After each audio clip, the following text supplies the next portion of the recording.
You're now listening to Sound Talent Media. Check out more shows at soundtalentmedia.com.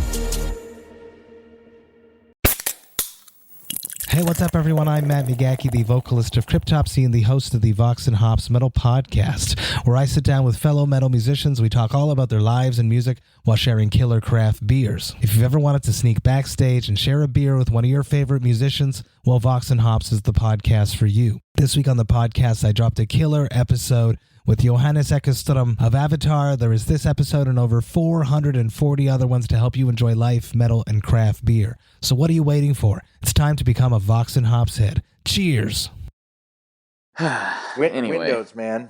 Windows, the Nickelback of operating systems. The Nickelback of operating systems.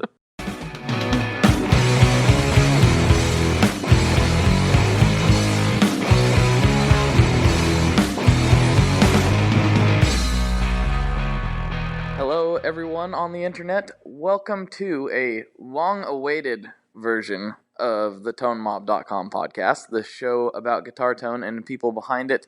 As you know, I'm your host, Blake Weiland, and with me today, we finally have been able to connect. I have Mr. Philippe Herndon from Caroline Guitar. How you doing, buddy?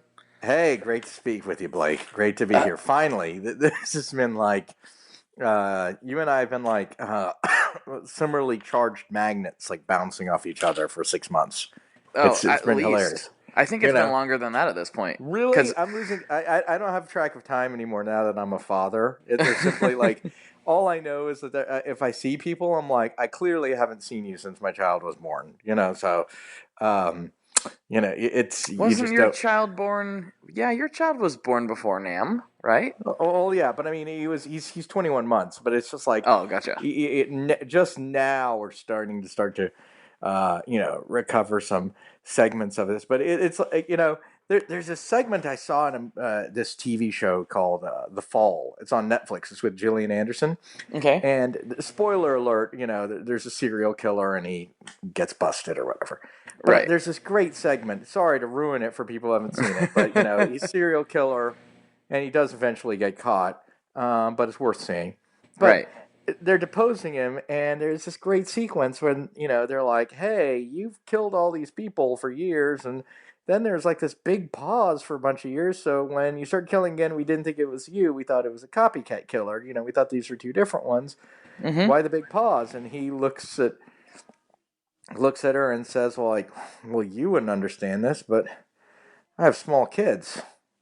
I was like, what an amazing... My wife and I constantly remind ourselves of that line, like, oh my God, that's so true. It's like somebody who has a compulsion to identify, stalk, and kill people has to take time off from his pastime because he has small kids. I was like, I can so imagine that dude at the end of the day, like, oh man, I'd really love to stalk some hapless woman and, figure out her daily routines and start to plan my murderous behavior. But after all these diaper changes and, I'm just going to Netflix and chill. Yeah. Right. Oh man, I'd sure love to murder someone. Yeah, anyway, what do I feel in the mood for? The Office, Frasier, or Curb Your Enthusiasm reruns? Right. At that point, you're not, you're really, it's like, I really have this addiction to seeing people beg for their lives, but after that... After story time, you just don't have the... You just don't have the energy. You just don't have the energy. I've been reading... I read Goodnight Moons, 4 times in a row to my kid, and there's no way. There's no way I'm going to be able to go to a bar and create a false identity and try to seduce some office admin. It's just not in the cards. No. Yeah, it's just really, I don't have the time to prowl through neighborhoods and, set up my plan. No, I'm just done. Right. Well, I can see that guy in a meeting with other serial killers. Kind of how you run into that guy who's they kind of find out you have some sort of guitar related business or you're in guitar somehow, and they're like, oh yeah, man. I remember back in the day when I used to play, Yeah, exactly. Like you run into the other people, like oh man, I remember playing these clubs. It's like, oh yeah, well that was before our kids. Yeah. You It's run, like, I remember back when I used to butcher hapless victims, but man, you know what? I just ran out of time. Yeah, when does one find the time now? It's just like it's just between all these things, I just can't do anything. I can't do my awful, criminal activity anymore. That's the part where like superhero and supervillain movies are kind of ridiculous to me too. Like after like if any of these people procreate, which you'd think, I mean, I know Marvel and DC and those comic books just don't really have timelines, It's Right, like, right. you know what I'm saying? Like Peter Parker was like, 26 years old when I was in high school, and if you open up Spider-Man now, Peter Parker is 27 years old, and it's like, it's just like Scott, it's like most of the original X-Men were like real adults to me when I was a kid, and now I'm like, oh, I'm older than all of the X-Men, Right. like they just weren't, they're just not allowed to age. And it's like, it's like any, like, if you had kids, like, you just don't have the time. Like, you just don't. It's pretty great. I mean, but it's like, I'm happy to gig a little bit and be doing what I do business wise and have that freedom. But it's just like, you're just like, man, like, it's just not going to happen, because also like the other thing I was laughing about, like I used to, when I used to play, and you'll stay up like all kinds of stupid hours, right? And the only person you're punishing is yourself. You'll be up until you'll be up until 2 a.m. You're chasing some idea or you're working on something. You're a single person. Like, I'll be up until 2, and don't worry, I have to be at work at 8. I'll get up at 7, shower, and I'll be fine. I'll just be a little groggy. I'll maybe hit the coffee machine or something like that. And you do that, right? Okay. So I'll promise you this: if and when you have kids, do you have any kids? I You have do. kids? Yes, I have Okay, one. so Okay, so you know this. So I'm promising this to everyone listening right now. Your kid will punish you so much harder than your day job ever would. Like if you stay up until 2, you're guaranteeing your child will wake you up at 5:30, screaming, Yep. inconsolable, and there's nothing you can do. You do not have the ability to turn off that alarm easy. You don't have the ability to just kind of will yourself to whatever and shower. No. Like you have to do something about that kid. And it's just like I've just come to realize, man, I'm like, dude, if I am up past a certain hour, like the next day, it's just going to be brutality. It's just going to be like it's awful. It's really it's been a wake up call. So it's like it really changes the way, like, like, I mean, we're lucky as a company that I have people who work with me now who they can go to shows. Like they can go see Wilco in Atlanta. And go Right. meet Nels Klein. They can do stuff. Just because I just don't have, the time or the energy or the bandwidth, that's where things really get kind of interesting, Your serial And killing days are over, basically. oh yeah, the serial killing days are over, or at least on pause. I can restart in a few years after they start like elementary school and things like that, Right.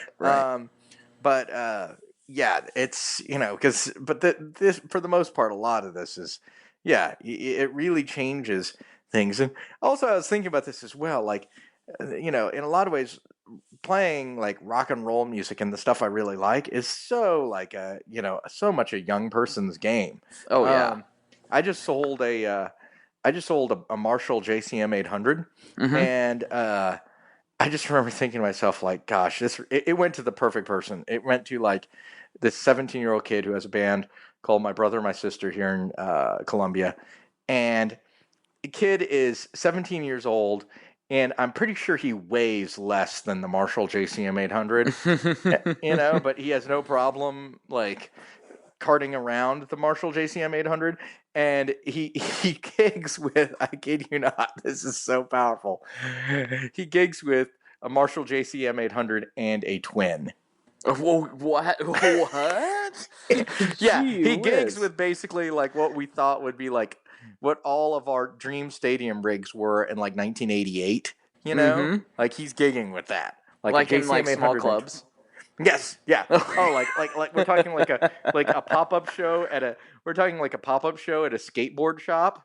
Right. Like he's bringing out a JCM 800 and a twin, and I'm like, Oh, yes, yes. You know, I just like that's so great. And what I think is so awesome about it, it's almost like I always worry, like, I'm like, I'm kind of of the belief, like, good gear should be in the hands of people who put it to use, because I'm like, I don't, I got to be honest, like, when I was playing out mostly in, like, the late 90s, like, some of the gear was kind of garbage, Mm-hmm. Yeah. I mean, some of it was just not that great.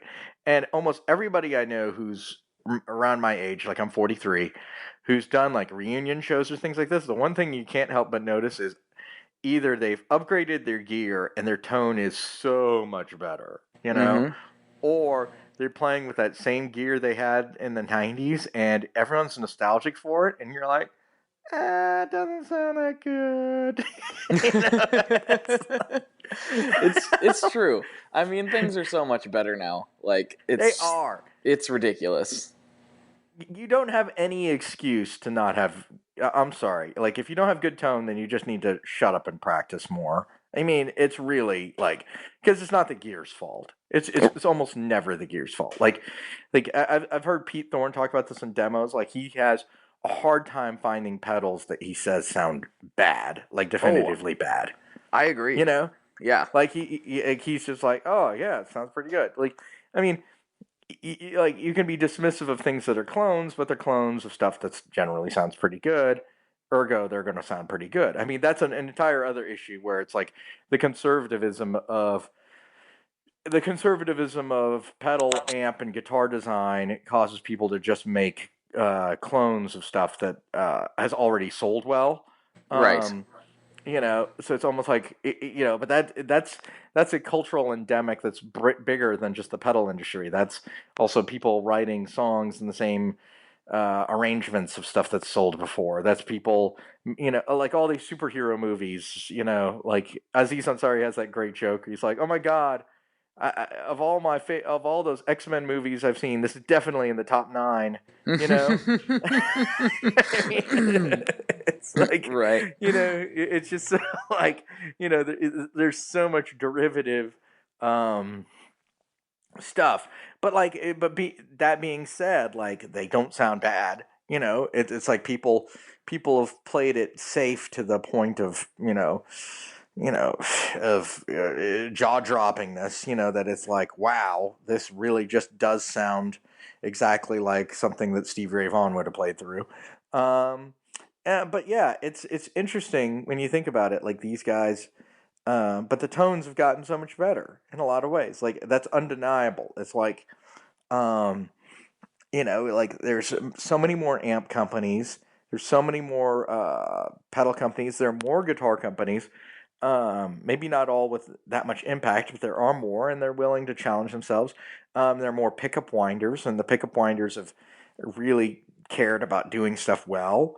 And it's just, at some point, with what has been made available to people and the prices is at. I mean, I've pointed this out to people as well. Like, sometimes people have given me guff for having $200 pedals, and I'm like, like, I knew some guy who didn't know anything about this. He was like yammering about his $4,000 acoustic guitar.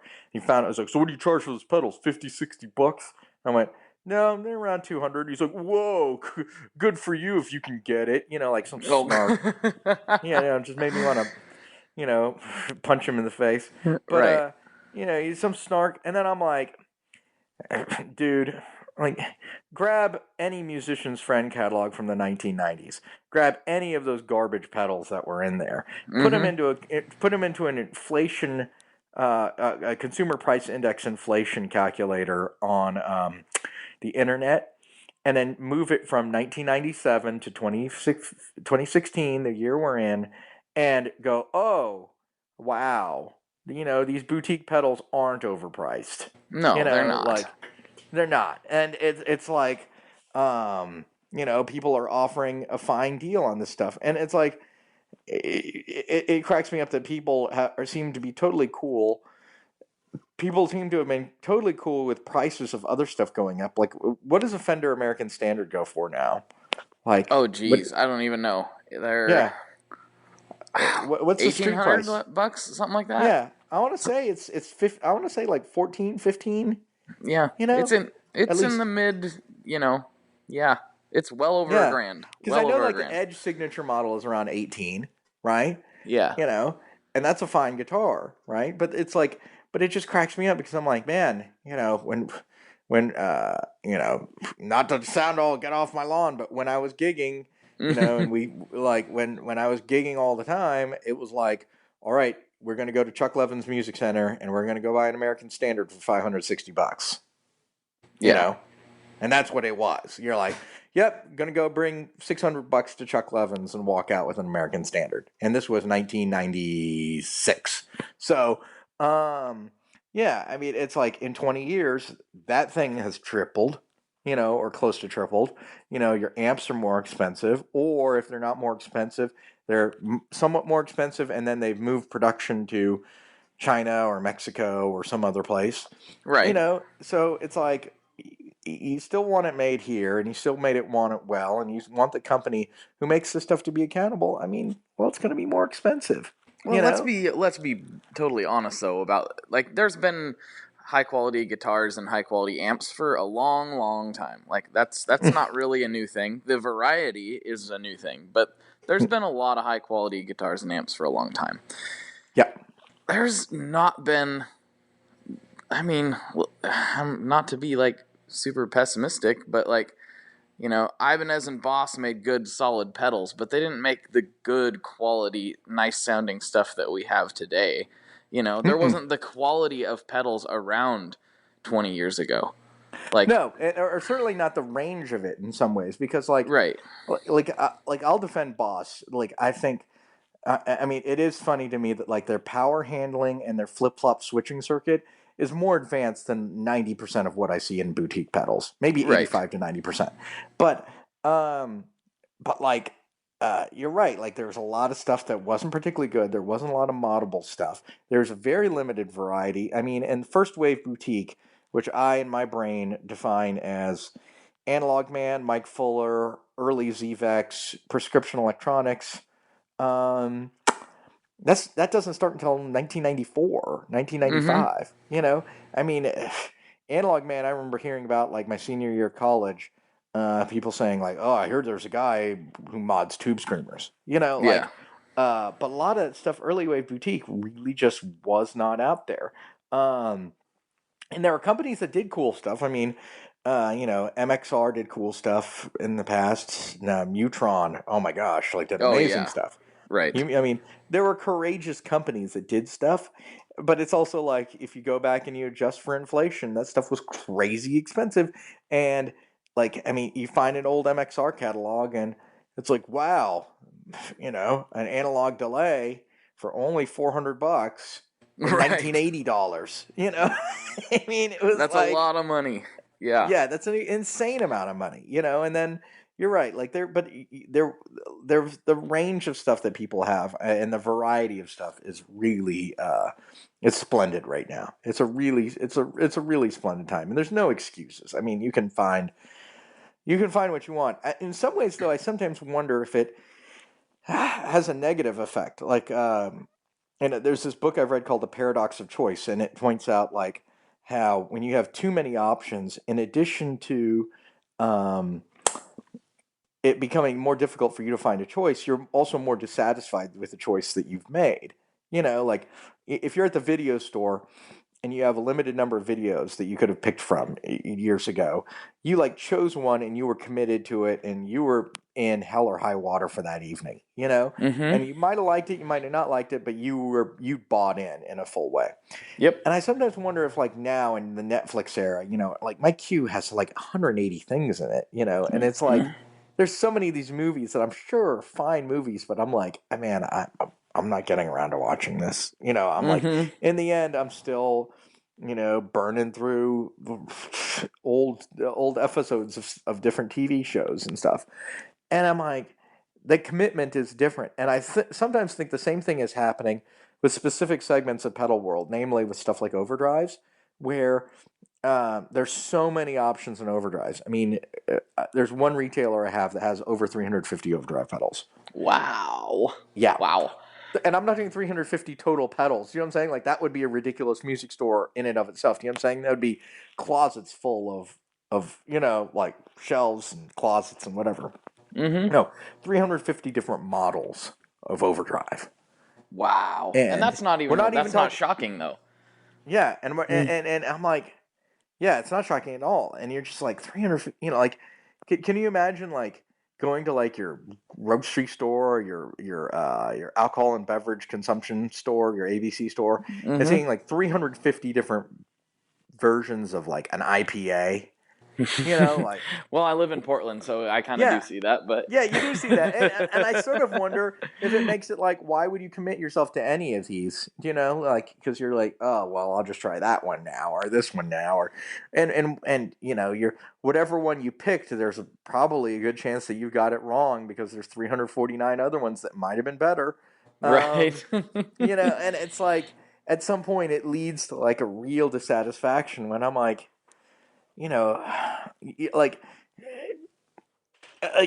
say you get an think of some song with like definitively good overdrive tones, or what we accept as good overdrive tones, and like the one riff I always hear played at guitar shows is that My Favorite Mistake, Sheryl Crow riff.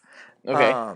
And it's like such a great example of like a tube screamer style riff, okay, because like Wendy Melvoin recorded it with like a Les Paul into a tube screamer and an analog delay and an amp, right? Mm-hmm. But it sound like I've heard it ascribed to like, this is the AC-15 sound to everything, from this is the plexi sound to everything. But really, it was just a straight good tube screamer recording.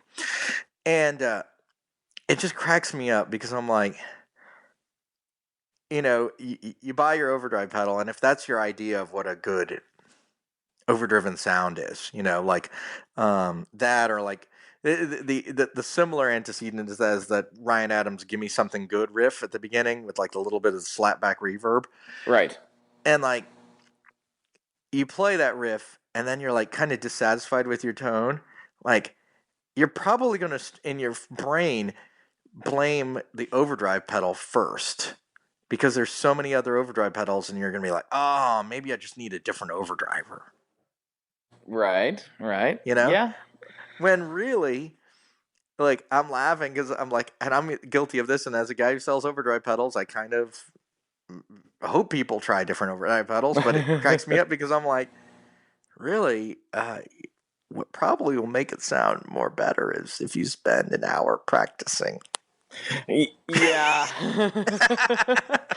Yeah, that's something I'm super guilty of. Like, well, obviously I run a gear podcast and gear blah blah blah, gear everything. Yeah. I'm And I love super gear. into it. It's just like, Yeah. but I am totally guilty of like I didn't take lessons when I first started, and just kind of taught myself like a lot of people do. Yeah. And a couple of years ago, I was like, I need to get a guitar teacher and really, help me out here because I don't know what I'm doing half the time. And so I got one, and I was with them for a couple of years, and then the more in depth I got into the gear world and running the business side of things, the less time I had to actually have a lesson with him. And now we've kind of fell by the wayside, and I'm like, just brick wall. Like, I know I could, like, and like it was noticeable. I'm like, oh man, I'm actually playing a lot better now that I have this in my life. And now I've just kind of plateaued since the lessons stopped, and even though I have more gear and better quality gear than I ever have, I still kind of sound, okay. No, I mean, but the beauty of it is like the gear. The nice thing is that the gear is no longer the mistake, or it's no longer the impediment. It's like now, Right. We really should start recognizing, like, it's like, okay, the gear has given you the opportunity to experience this stuff really well.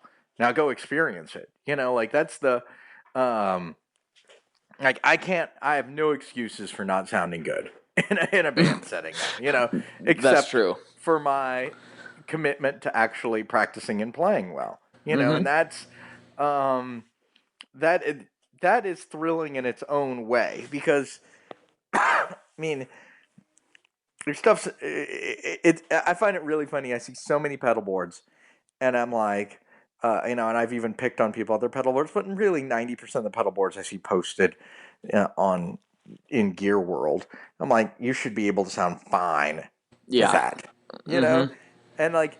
I'll have moments as well. I think the other refresher people need to sometimes start doing is let other people play through your gear. Because sometimes you'll be like, man, I sound bad, my gear sounds weird or something, no, and all this stuff. And I can't believe I'm doing this. I'm on a gear podcast as a gear manufacturer, and I'm discouraging people from just buying more gear.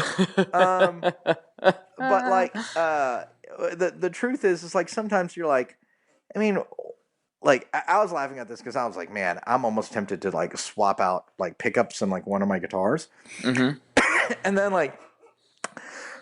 This guy comes over and I'm like working on one of his and I'm helping rewire his board and he goes, "Ooh, I'm going to go play through some of your amps." And I'm like, "Cool."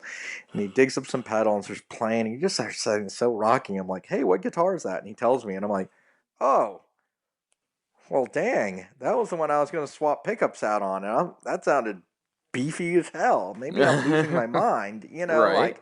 like because sometimes as well, there's also just boredom. You're just like, well, and that's healthy too. You're like, if I experiment, will that push me in a different realm? What I find more hazardous is when people are just like re-gilding their lily. Where they're like, I'm going to replace this tube screamer with another tube screamer. I'm going to replace these vintage voice single coils with this other vintage voice single coil. I mean. The differences between these are so psychosomatic and maybe not non-existent at times.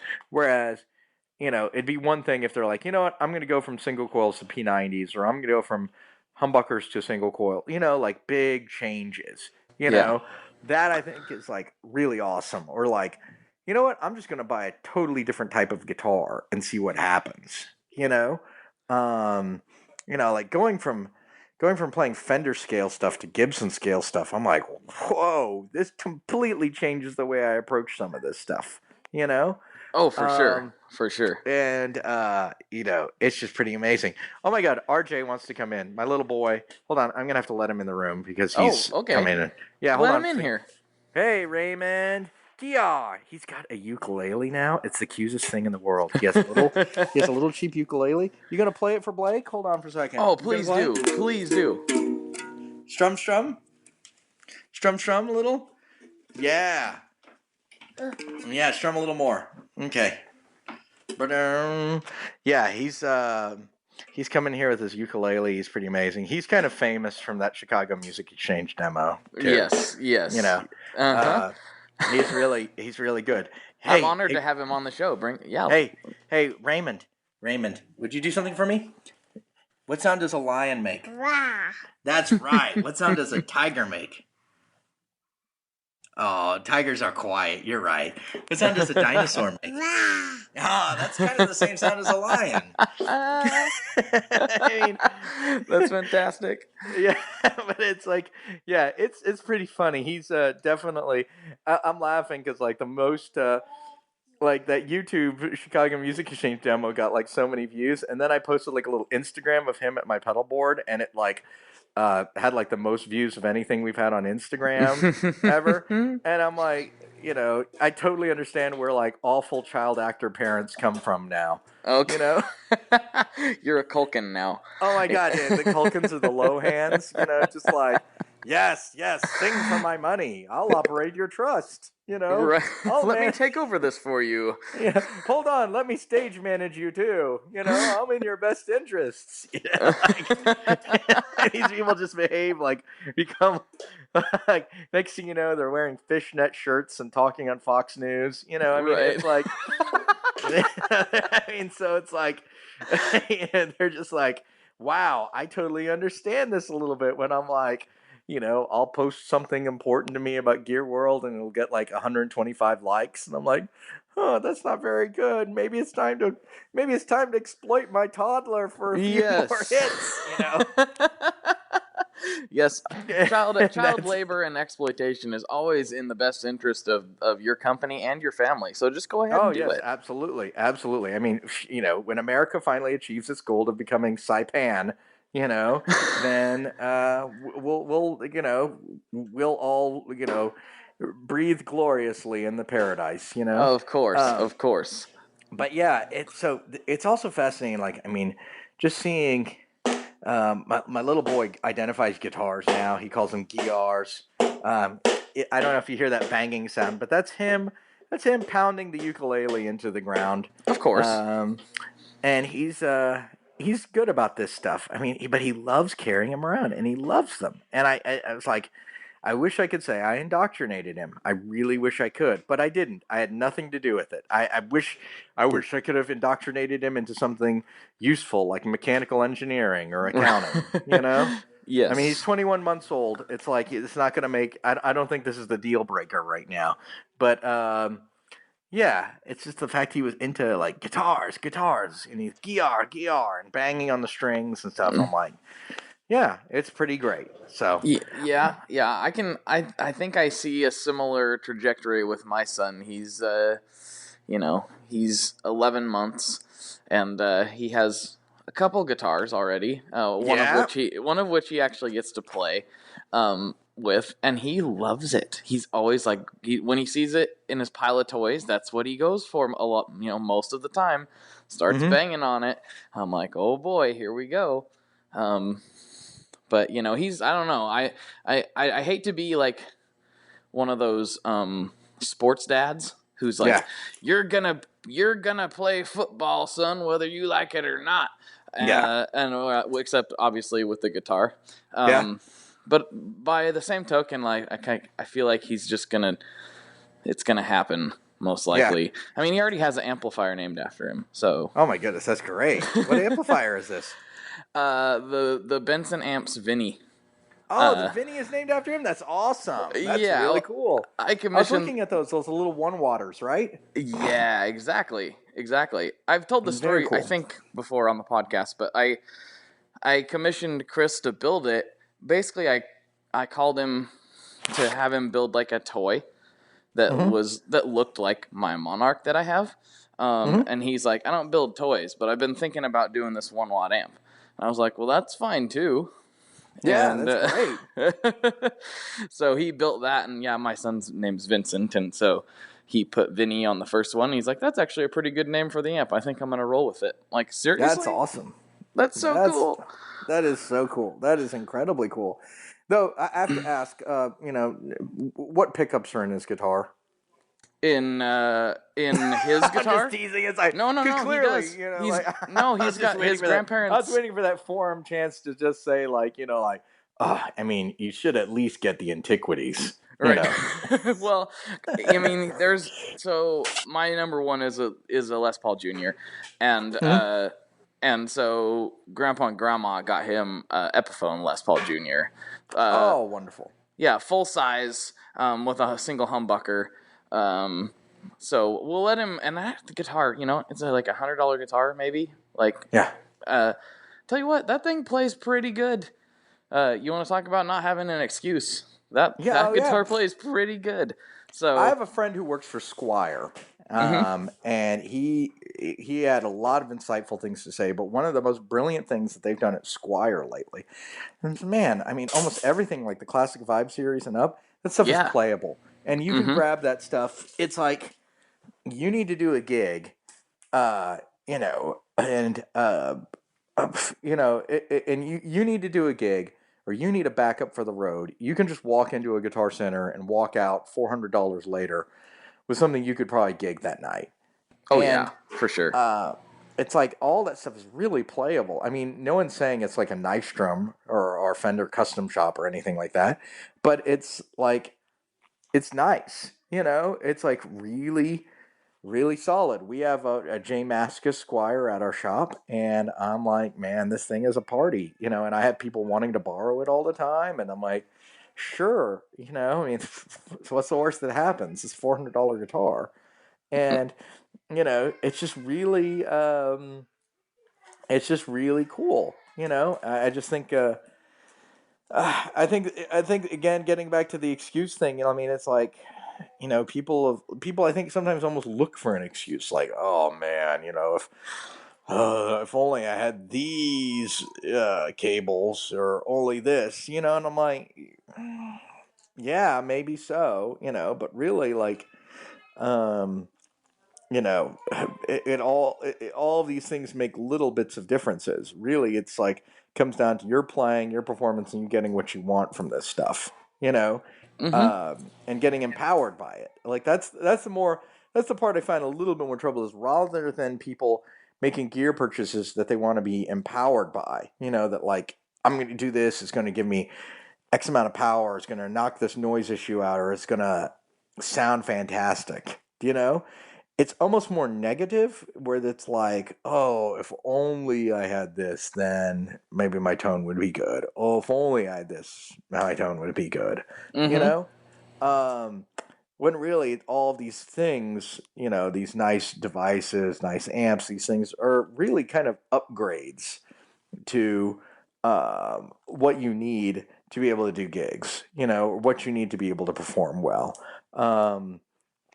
And that's this. I also think like in the midst of when people's mindset is that negative as well, they're not really experimenting. So they're like they have $200 and they're like, oh man, I bought this model of overdrive, but I've heard he's come out with like a revision of it, so I'm gonna buy the revision. Mm-hmm. And I'm like, dude, the revision is like two cap changes or two parts changes. It's very mild. Yeah, yeah, yeah. I'm like, and this is something I'm guilty of this too, man. I make revisions too, but I'm like, the revision is pretty mild. You already bought the original. Have you considered buying a pitch shifter? Right. It's like, I mean, I have a Whammy 5. That thing is a party. It's Oh like, yeah. or like I saw. I've watched a lot of like the Dwarfcraft demos, and I'm Oh like, this yes.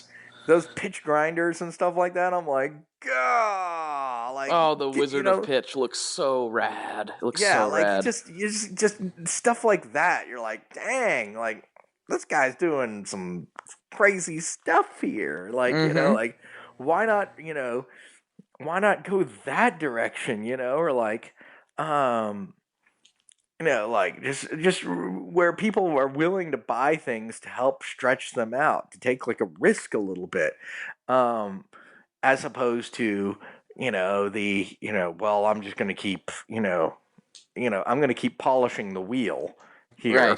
Right. Like really, the wheel will get a lot better if I buy a new polish for it. And Right. I'm It's like, gonna be so much shinier.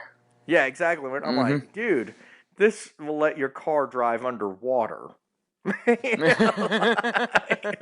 That's I a mean, great analogy. That's you know what awesome. I'm saying? Like, I was like, wow, that improves the tires. This turns your car into the James Bond underwater car from The Spy Who Loved Me. The load. Mm-hmm. I was like, you can go underwater. You can see some fish. Like stuff like that.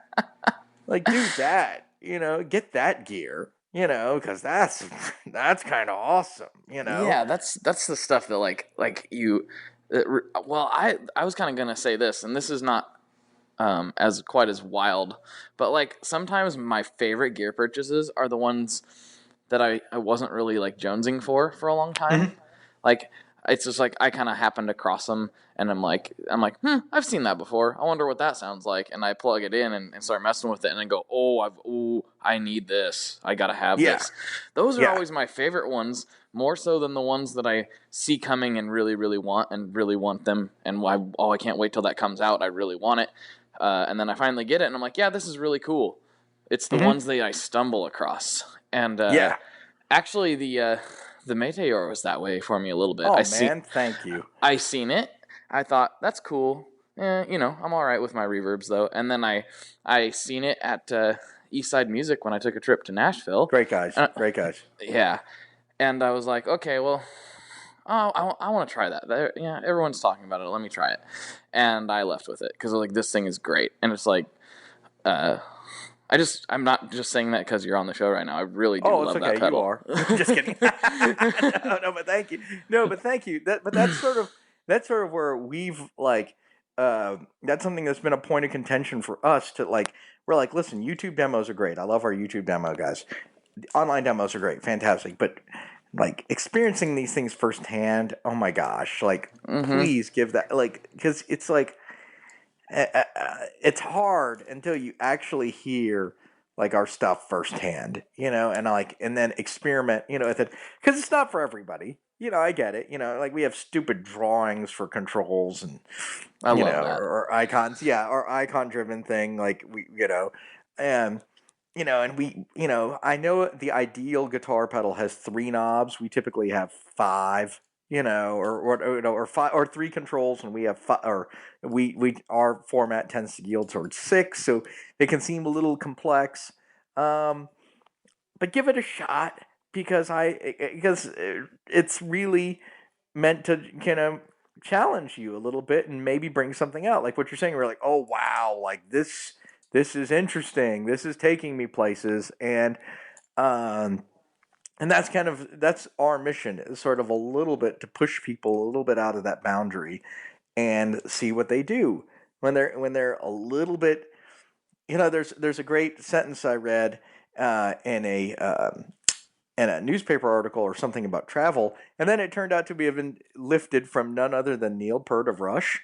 Oh, Yeah, the author totally plagiarized it, and oh wow, that's yeah, nice. but Neil Peart said something about how travel will take a person out of context, and I was like, that is really totally true because so often you start to define yourself by your context of your environment. Like this is where I go to work, this is where I pick up coffee, this is where I buy my groceries, this is the language I speak, this is the house I live in, this is like you start to feel those things, and then when you travel, especially to places that are really different, all of a sudden that context gets ripped away from you, especially if it's a place where it's a different language, and all of a sudden you're like, wow, how do I react? How do I experience something that is totally different or different enough to change how I react to it?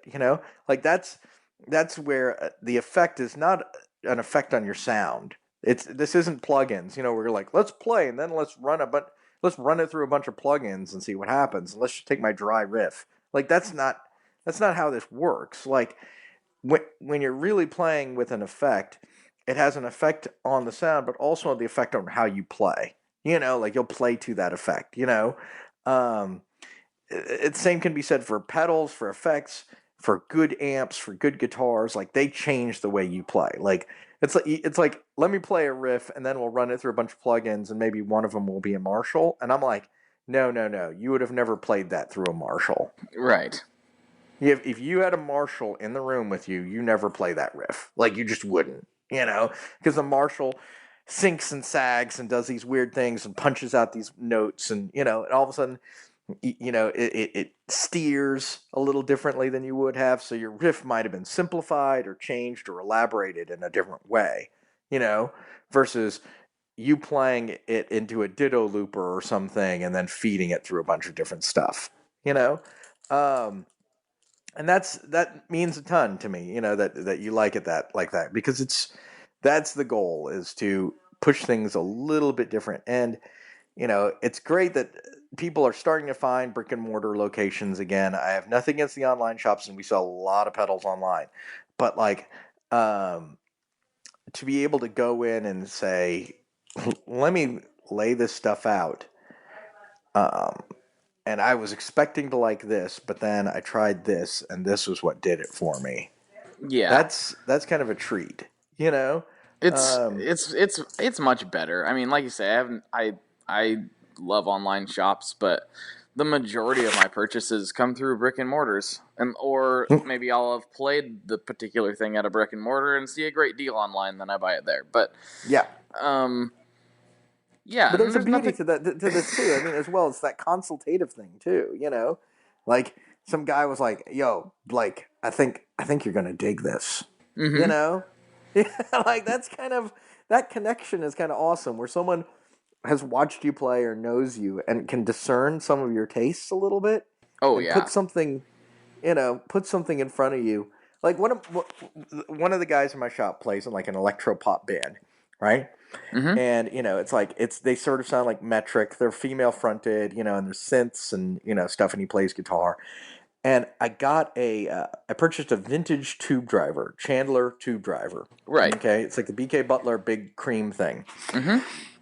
I'd always wanted one because I remember Eric Johnson and Joe Satriani both played through them in the 80s. And I was like, I want Of this course. thing. Yeah. But what's really interesting is that low gain between like the weird control they have and the light gain and the crunch. It's like really open in a way that is just, to me, it's just uncommon in overdrive world now. Like it's just not a common voice. Like everyone has voiced things to really push a lot of mid-range. Either they've run one of two ways. They've pushed things really hard in the mid-range, or they've gone super transparent, okay? Where it's Right. basically like glamorized clean boosters, right? Mm-hmm. And it really struck me, like the tube driver, as like this different kind of open, gritty thing that I only hear out of like a handful of pedals. And I've played like hundreds of different overdrive pedals. And the tube driver is really cool. And I remember telling him, he came in and said, "What the hell is this?" And I was like, "Listen, you're either going to really love this or really hate it." Mm-hmm. But that's beautiful about it. And he ended up just like, whoa, like he had never experienced anything like it. I was like, I know, right? It's like, it sort of reminds me a little bit. There's another overdriver I think is massively underrated. I've talked about before. I just have to geek out a little bit, and if your listeners check it out, I think they should. But I fully understand that they may not like it. There's an overdrive called the Manifold Drive by my friend Wes at Resonant Electronics. Okay. And the Manifold this is news to me, so I'm intrigued.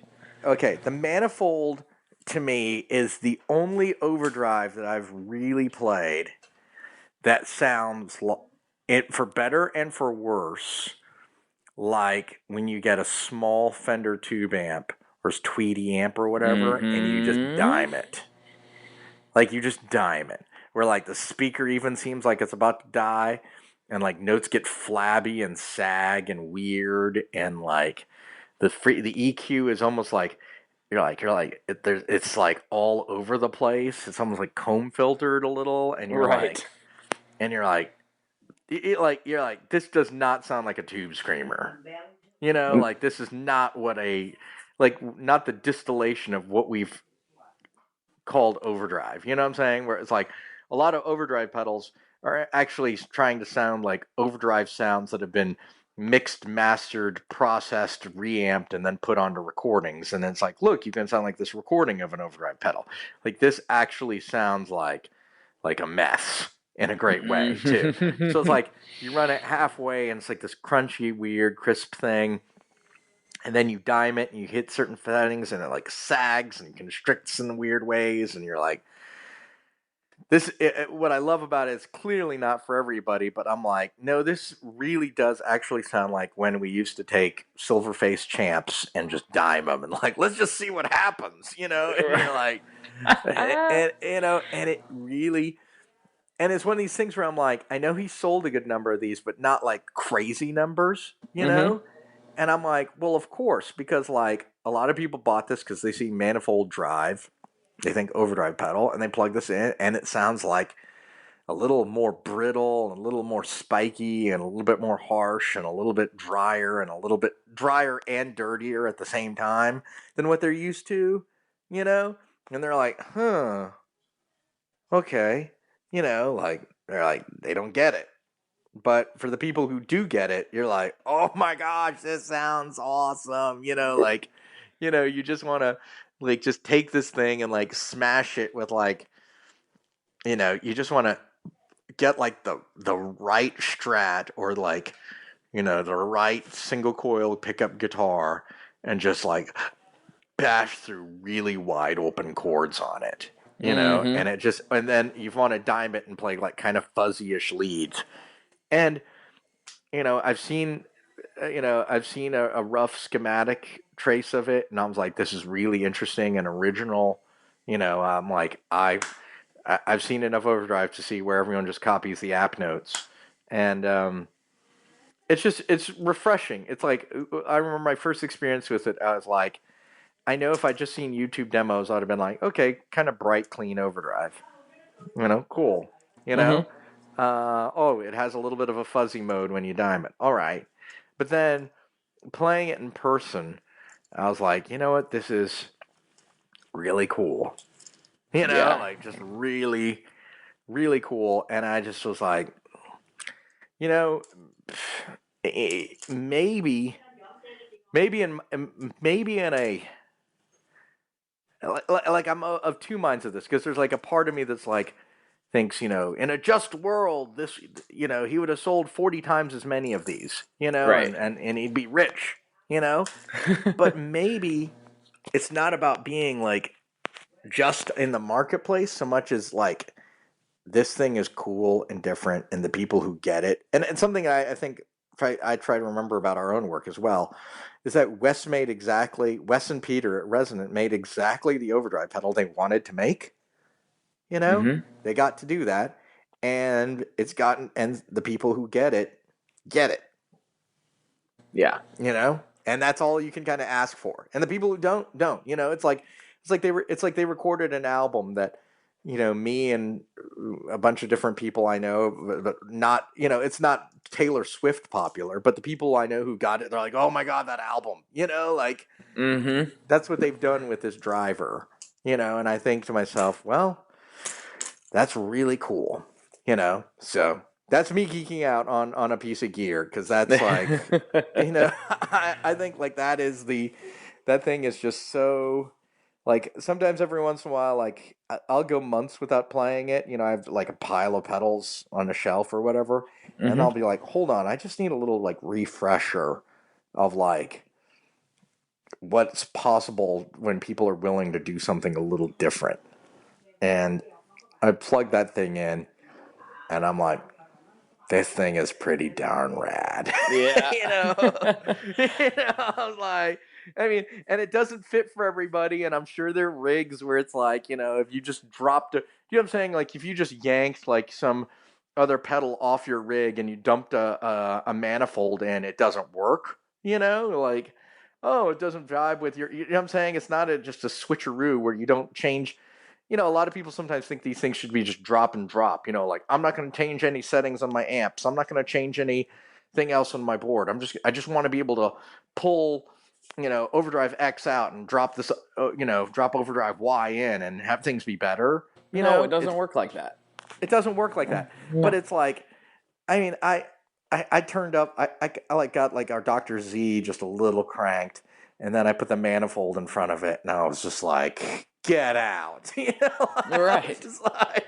I was like, just get out. Like, I just wanted to drop like a mic in front of it right then and there and play like those kind of semi-clean, semi-dirty parts you'd hear on like a Sunny Day Real Estate album or something. Yes, just please. like, Yes.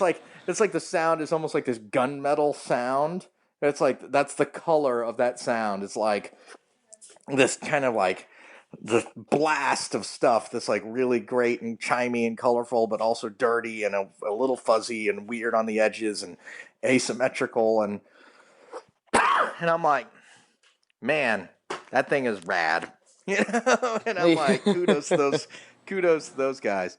I actually got to run, but I hope. But man, great chat. I'm sorry I had to. I finally got to talking about gear the last like 10 minutes instead of talking about kids and child exploitation and right, which is serial always killers. a solid thing to talk about. But yeah. Well, I'm sorry that it might take another 9 months or so, but I got to get you back on. I got to get you back on the show because we didn't get into one single question that I normally have lined up. Not one. I'm sorry. That's No, what this I is do. a good thing. I This just is a good stonewalled thing. you. I just like stonewalled and chatted. It's like you and I were just jiving on stuff, and I just started rambling. But yeah, it just happens. That's fantastic. Yeah. I love this. So yeah, like, yeah, you can advertise this cast that way. Like, I finally get Philippe Herndon on the phone, and he doesn't answer a single question. He simply. To be fair, I didn't ask one. So. I mean, I didn't get into it, which is fine because that actually leaves. That means we have a plan next time, or Yes. at least I can tell by the way that this has went. What's going to happen is I'll ask the question, and what we're going to do is what normally happens on the show. This is what normally happens. Is I'll ask questions, and then we'll start talking, and then we'll go in a completely different direction. That's how the show normally works. But in this case, we just started in a completely different direction and went from there. Oh, how about this? How about we do a lightning round where I'm limited to one sentence? Ask a bunch of questions, and I'll lightning round them. You want to do it now or later? Now, do you want to take like five questions that you had, and I'll okay. Well, these are five more choice ones. These are more in depth, and I'll lightning round them. Okay. My normal questions are more in depth, but I can do this. Okay. So I'll ask a couple things here. Okay. Okay. What is your number one guitar in your arsenal right now?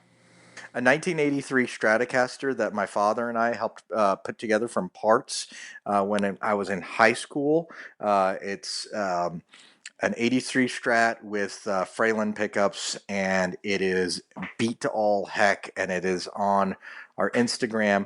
I have a bunch of nice guitars, but this one is always the one that is the number one that I grab. Perfect. It's the one that feels like home. All right, cool. What is your favorite product that Caroline currently makes? Oh man, this is like Sophie's Choice, dude, where I'm like having to choose among my kids. Gosh.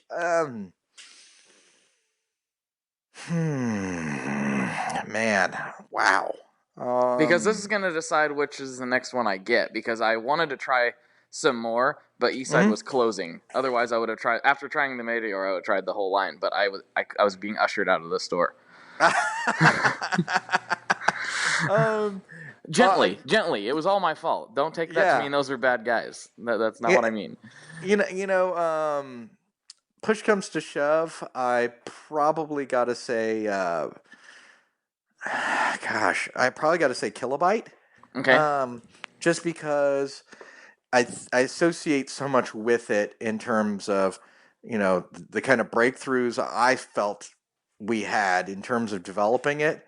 And then, as well, also, I'm kind of proud of the fact that I, on two different occasions was willing to kind of work with people or collaborate with them to get it done. First with Jack DeVille, who I think is absolutely brilliant, helping us with a modulation control and with the original layout.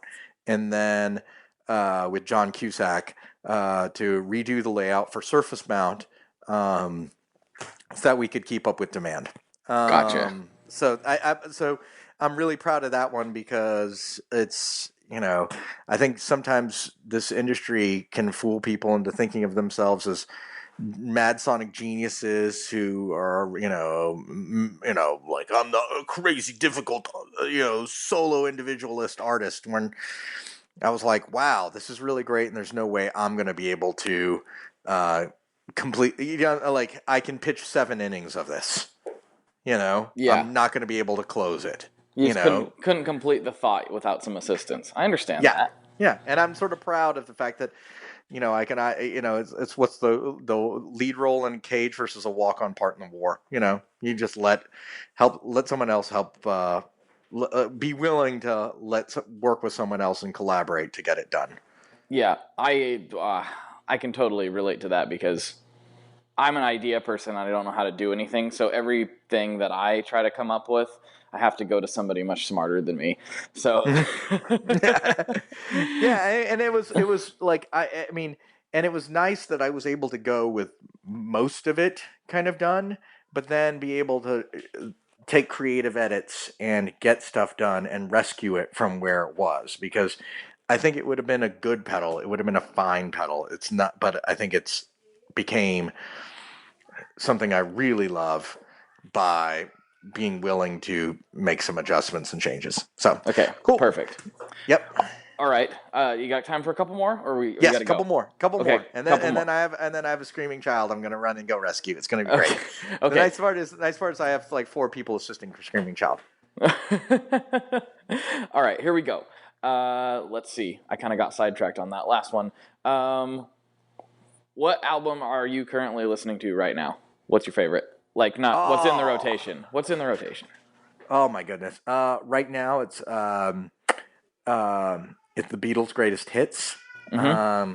Because I think it's just really great to listen to this stuff. I know it sounds like so canonical, like it's above complaint. But it's Right. not. You know, like, oh, he's pulling the Beatles snob thing. But no, I mean, it's so refreshing. Like, there's so many interesting little things that they did with melody and harmony and stuff, and then they just were just really beautiful songwriters. But it also makes the best children's music. I mean, it's so much better. Like, my kid chills out to the Beatles. You put on that stuff and he loves it. And it's better than I think it's better than what passes for children's music that I would be playing at him.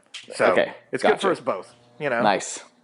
Yeah. Right on. Okay, and last question, and then this is you may or may not know this, but this is a classic Tone Mob question. Okay. And everyone waits around. Doesn't always come out every episode because we get going, but this time we have the opportunity. So here you go. Philippe Caroline. Philippe Caroline? Who is that? I don't know who that is. Philippe Herndon. Yep. What kind of pizza do you like? I am a big fan of the round table pizza, King Arthur's Supreme without olives. Oh, that's interesting that you bring that up. I was just thinking I hadn't been to Round Table in years. I don't even remember what it tastes like. It's quite good. Like, the quality is really good. So I would say I put that. I'm very much a fan because it's also something I only get when I'm on the West Coast, and Right. it's really fantastic. But that's that is kind of I push comes to shove. That's my number one pick. I'm a huge fan of everything I get from this pizzeria in Columbia called Dano's. Okay.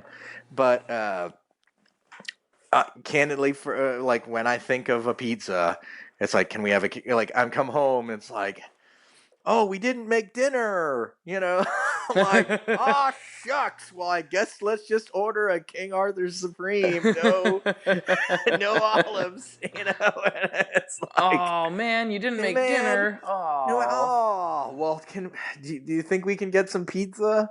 How about a King Arthur Supreme, no olives? It's like, it's so a touchstone coming from my parents' place in Southern California that, they knew, like, they literally would offer it when we called. So That's it was just fantastic. like, like, their computer systems knew, but before they even had the computer systems, like, they'd see our number and they're like, oh, so you want the King Arthur Supreme. So yeah.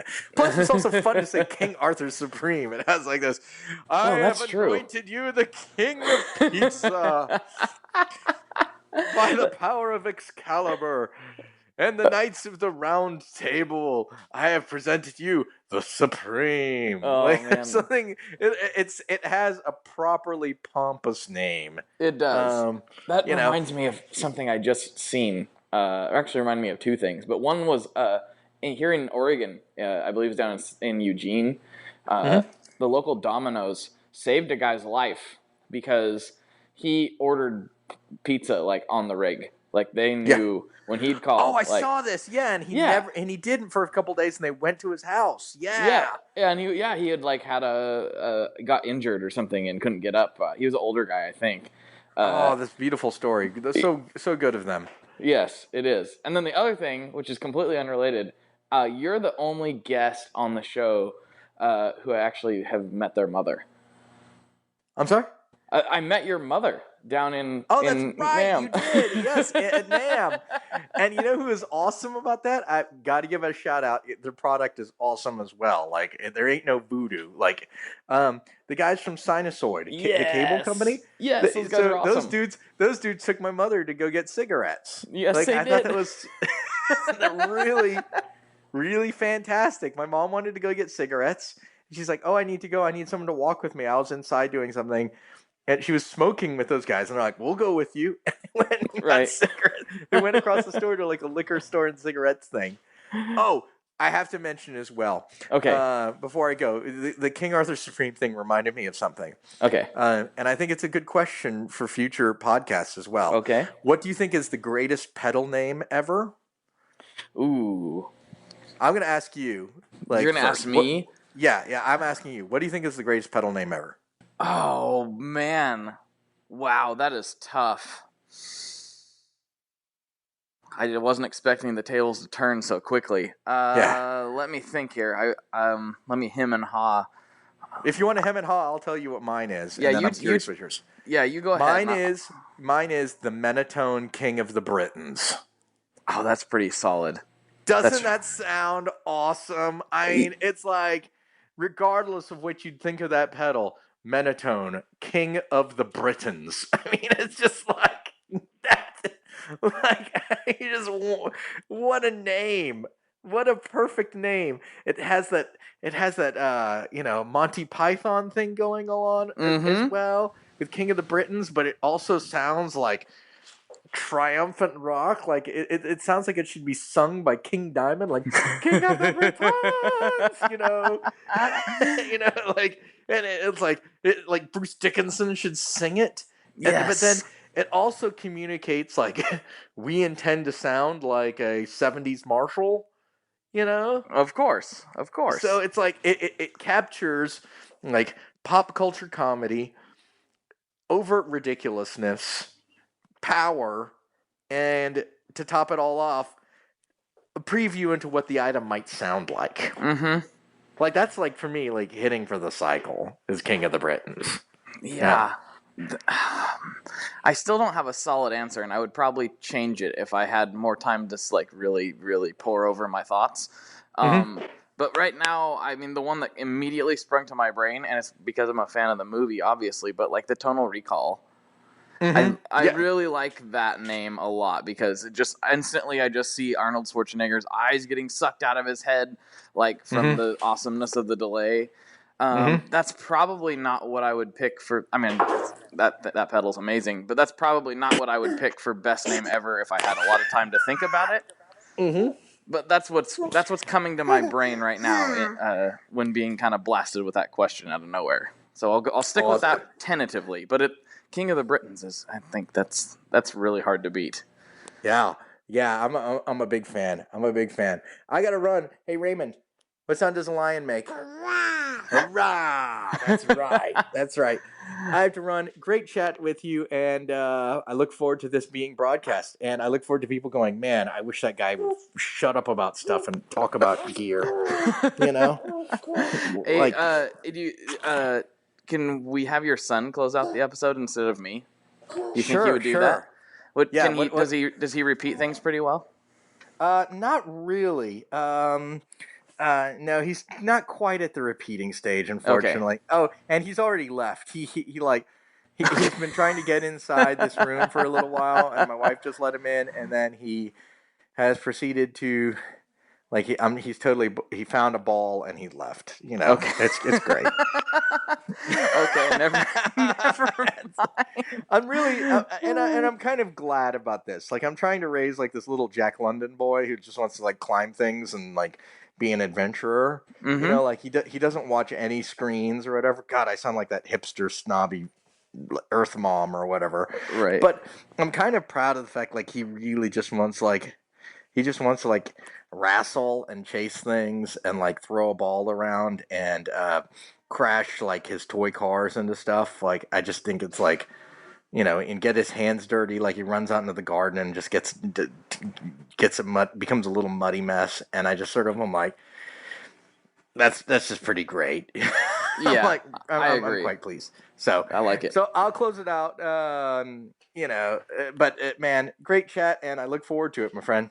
All right. Well, looking forward to more. Yep, we'll do it again sometime. So for Philippe, this is Blake, and as always, folks, good luck and good tones. Woo! We did it, dude. Very, very, very glad to get that episode out for you guys finally. Philippe is a real treat of a person to speak with, so I hope you guys enjoyed that as much as I did. So, on to business.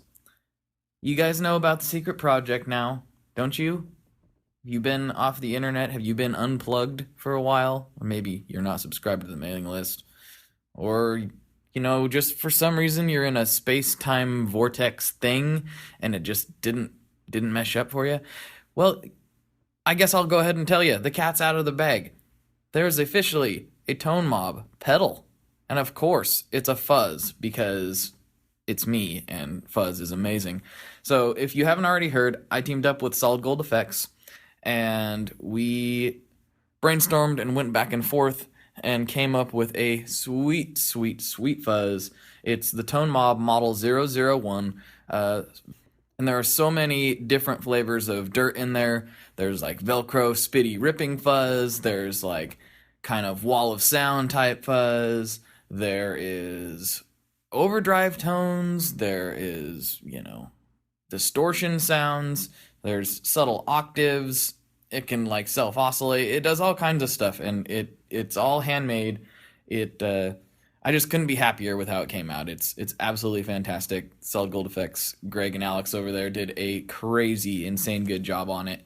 And you can check it out at tonemob.com/store. And unfortunately, as of this recording, the black and gold is actually sold out already. So there are still the black and white options left.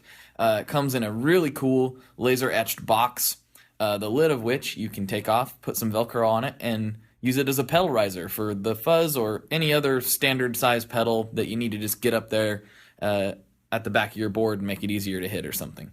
So yeah, go check it out, tonemob.com/store. If you haven't already seen it, there's 5 different demos up there. Everyone did a great job. I'm so happy, and a big thank you to everyone involved in the project. It's come out really well, and I hope you guys enjoy it. So there's more of that to come. This is what I like to call the first domino in many, many more collaborations with all of these super cool companies that I've gotten hooked up with as a result of doing this Tone Mob project. And for that, I have you guys to thank also for tuning in, listening, engaging in the conversation. You guys are what make all of this possible, so a big thank you. And I don't even know what else to say. I'm just rambling at this point. So I will talk to you next week. I hope you all have a good week. Bye.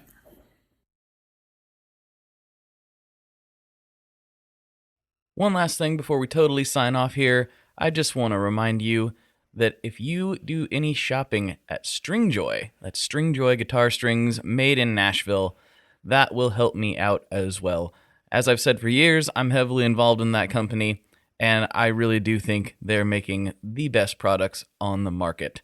So if you would like to try custom strings, go to tonemob.com/stringjoy and check them out today. I seriously love what the team down there is doing. I help them out with all kinds of things, and by you supporting them, you are also supporting me as well. And hey, you need some strings, so why not get some custom strings just for your guitar and playing style? Again, the link for that is tonemob.com/stringjoy, and that will take you right to their website, and you can do all your shopping through there, and that will help everyone involved out. So thank you very much. Talk to you next time. We are brought to you by the wonderful folks at Gun Street Wiring Shop.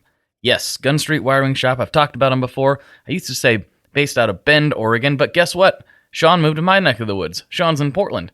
Sean is awesome and has helped me with a bunch of stuff lately. And if you have wiring needs for your guitar, he can help you too. If you want to get weird with it, he can get weird. If you just need to spruce things up a little bit, there's your guy. He takes all the guesswork out of doing your guitar wiring, and he makes it simple, and his customer service is top-notch, and I can't say enough good things about Gun Street as a company. I really respect Sean and what he's all about, and the product is top-notch. I've got 3 different guitars that now have Gun Street harnesses in them, and I could not be happier. So go to gunstreetwiringshop.com and check them out.